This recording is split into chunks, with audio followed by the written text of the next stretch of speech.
कोल्हापूर शहरासह जिल्ह्यात आज सुद्धा पावसानं उघडीप दिली। सायंकाळच्या वेळेत काही प्रमाणात पावसाच्या हलक्या सरी कोसळल्या। धरणांच्या पाणलोट क्षेत्रात सुद्धा पावसाचा जोर कमी होता। पावसाचा जोर कमी झाल्यानं पंचगंगा नदीच्या पाणीपातळीत घट झाली आहे। गेल्या 24 तासात नदीच्या पाणीपातळीत 1 फुटानं घट झाली आहे। आज सायंकाळी 6 वाजता पंचगंगा नदीची पाणीपातळी राजाराम बंधारेच्या ठिकाणी 25 फूट 3 इंच इतकी होती। पावसानं उघडीप दिली असली तरी जिल्ह्यातील 17 बंधारे अजूनही पाण्याखाली आहेत।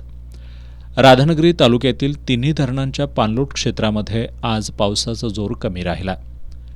राधानगरी धरणाच्या पाणलोट क्षेत्रामध्ये आज 36 मिलीमीटर इतका पाऊस झालाय।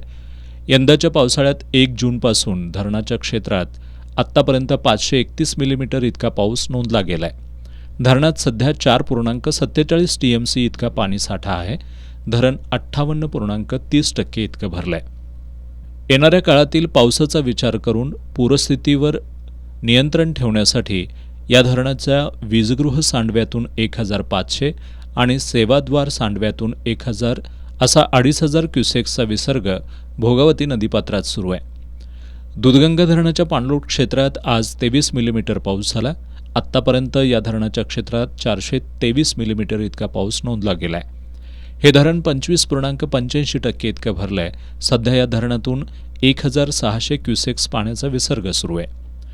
तुळशी धरणाच्या पाणलोट क्षेत्रात आज दिवसभरात 16 मिलीमीटर इतका पाऊस झालाय, तर आत्तापर्यंत या धरणाच्या क्षेत्रात 430 मिलीमीटर पावसाची नोंद झाली आहे। या धरणातून तुळशी नदीपात्रात 300 क्युसेक्स पाण्याचा विसर्ग सुरू आहे।